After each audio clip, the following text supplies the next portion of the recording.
पालखी महामार्ग 965G संत तुकाराम महाराज पालखी महामार्ग या ठिकाणी देशाचे रस्ते विकास मंत्री नितीन गडकरी यांच्या स्वप्नातला ड्रीम प्रोजेक्ट म्हणलं तरी काय वावगं ठरणार नाही।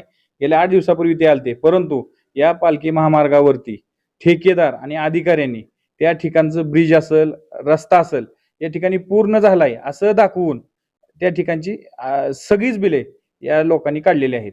माझी त्यांना विनंती आहे की या ठिकाणी आता सध्या जरी परिस्थिती जाऊन आपण बघितली तरी त्या ठिकाणी मुरमाची पाटी सुद्धा त्या रस्त्यावरती दिसून येत नाही। त्याच्या संदर्भातले पुरावे या ठिकाणी मी कॅमेऱ्यामध्ये फोटो आहे असे मी सगळं काढून पुरावे आहेत माझ्याकडे।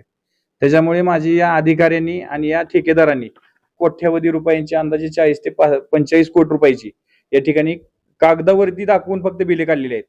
त्यामुळे या ठिकाणी ये जा करणारे जे नागरिक आहेत, शाळेतली मुले आहेत, यांच्या जीवाशी हे अधिकारी आणि ठेकेदार खेळतात। त्यामुळे आम्ही स्वाभिमानी शेतकरी संघटनेच्या वतीने आज पंढरपूरचे प्रोजेक्ट डायरेक्टरच्या ऑफिसमध्ये येऊन निवेदन देण्याचा आम्ही प्रयत्न करतो। या ठिकाणी प्रोजेक्ट डायरेक्टर नाही येतो म्हणलेत, तोपर्यंत आम्ही आमचा निषेध म्हणून या ठिकाणी आम्ही ठिय्या आंदोलन करत आहे। आणि 2 दिवसात जर आमच्या मागण्याचा या ठिकाणी विचार करून शहानिशा करून जर आम्हाला आमच्या मागण्या झाल्या नाहीत, याच ठिकाणी आम्ही बेमुदत आंदोलनाला सुरुवात करणार आहे। हे तरंगवाडी वेताळबाबा मंदिर आहे त्या ठिकाणचं आहे। त्या ठिकाणी सगळेच जे काय पुरावे असतील ते नावासहित मी याच्यामध्ये उल्लेख केले आहेत। आपणास मी झेरॉक्स द्यायला तयार आहे। लासुर्णी असेल या ठिकाणी जवळजवळ 700 मीटर डांबरी रस्ता पूर्ण आहे असे दाखवून त्या ठिकाणचं सुद्धा बिल काढलेलं आहे। अशा अनेक ठिकाणचे या ठिकाणी माझ्याकडे पुरावे आहेत। त्याच्यामुळे हा रस्ता पूर्ण होईल का नाही आषाढी वारी तोंडावर आहे।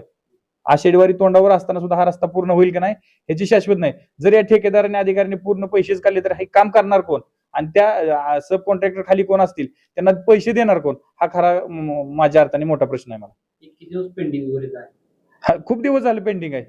त्याचे एमबीचे बिले सुद्धा माझ्याकडे आहेत। त्याच्यामुळे माझ्या अधिकाऱ्यांना आणि यांना विनंती आहे की या कॉन्ट्रॅक्टरला काळ्या यादीमध्ये टाका। नाही आम्ही आज पहिल्यांदाच आलोय। त्या फोटो कॅमेरा सहित आम्ही या ठिकाणी तिथल्या लोकांनी सुद्धा वारंवार विनंती केली की काम करा करतो। या ठिकाणी कोणताही ते कॉन्ट्रॅक्टर जे कोण आहेत यांचे तो कोणाचाही फोन उचलत नाही, कुठेही अद्याप दिसून येत नाही आणि काम तर कसलंच चालू नाही। या ठिकाणी माझी प्रोजेक्ट मॅनेजर आता नवीन आलेत कोणतरी, त्यांना विनंती आहे की आपण तात्काळ 2 दिवसात याच्यामध्ये लक्ष घालून कारवाई करा, अन्यथा आपल्या कार्यालयातच आम्ही स्वाभिमानी शेतकरी संघटना उठणार नाही। अजून आतापर्यंत भेट झाली नाही, आम्ही या ठिकाणी बसून आहे। इथल्या कर्मचाऱ्यांनी फोन केला, अर्ध्या तासात येतो म्हणून सांगितले, तोपर्यंत आम्ही या ठिकाणी बसून राहणार।